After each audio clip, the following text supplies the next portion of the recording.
Friends, welcome to my channel. आज मैं आपको ब्लाउज़ में मार्जिन कितना रखना है ये मैं आपको इस वीडियो में बताने वाली हूँ। तो इसीलिए वीडियो पूरा देख लो, आपको समझ में भी आ जाएगा कि ब्लाउज़ के लिए मार्जिन कितना रखना है।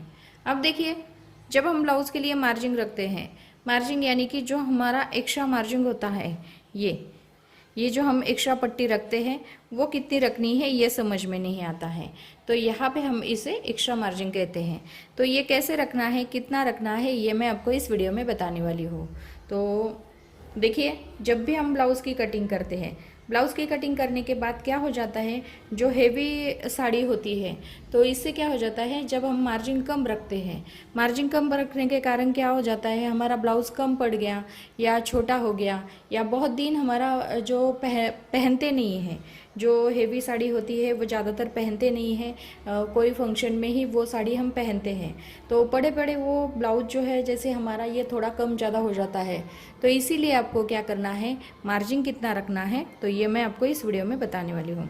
अब देखिए, जब हम ब्लाउज़ की कटिंग करते हैं, तो अब मैं आपको बताऊंगी, जब भी आप जो साड़ी है कभी कभार पहनते होगे तो उस साड़ी का ब्लाउज जो सिलते हैं उसका मार्जिन जो है वो ज़्यादा रखना चाहिए।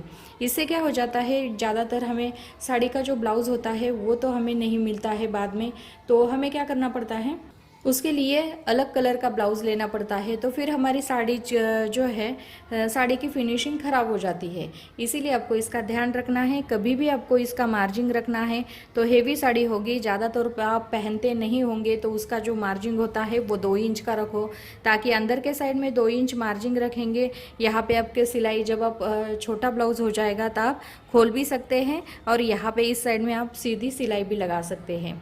इससे क्या हो जाएगा, आपका ब्लाउज़ भी ख़राब नहीं होगा, आपकी साड़ी का जो फिनिशिंग, जैसे ब्लाउज़ भी आपके साड़ी के ऊपर नहीं मिलता है उसके साथ का, तो वो साड़ी का ब्लाउज जैसा है वैसा ही आपका रहेगा। उसके बाद जैसे हम रेगुलर ब्लाउज़ सिलते हैं, तो जो नए सिलने वाले हैं उनके लिए बोल रही हूँ कि उनके लिए जो नए सिलते हैं उनसे क्या हो जाता है, थोड़ी थोड़ी गलती हो जाती है, और बार बार ये जैसे है ये खोलना पड़ता है, सिलाई जो है वो खोलते हैं।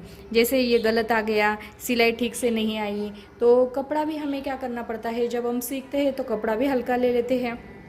इससे क्या हो जाता है, हमारा ब्लाउज जो है वो ख़राब हो जाता है, और यहाँ पे इसके धागे निकलते हैं, हम थोड़ा थोड़ा कट करते हैं वो कम हो जाता है। जब हम फिटिंग करते वक्त हमारा ब्लाउज जो है वो ठीक से नहीं बैठता या टाइट हो जाता है। तो इसीलिए, नहीं तो यहाँ पे मार्जिन जो है वो कम पड़ जाता है। जब तक आप नए सिलने वाले हो, जब तक आप सीखते हो, तब तक आपको 2 इंच एक्स्ट्रा मार्जिन रखना है।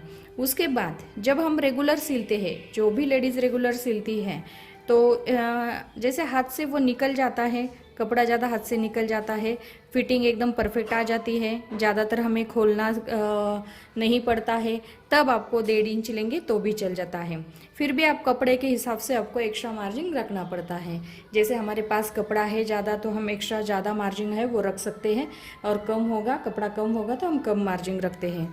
फिर भी आपको इसका ध्यान रखना है, कभी भी मार्जिन लेना है तो ज़्यादा मार्जिन ले लो, ताकि आपका ब्लाउज जो है वो ख़राब नहीं होगा।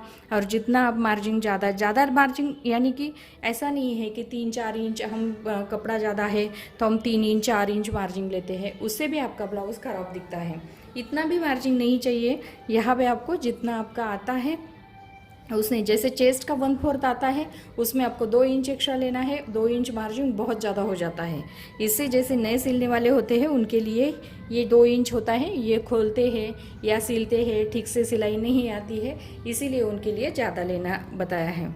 और नॉर्मल जो सिलते हैं उनके लिए 1.5 इंच लेंगे तो भी चल जाता है।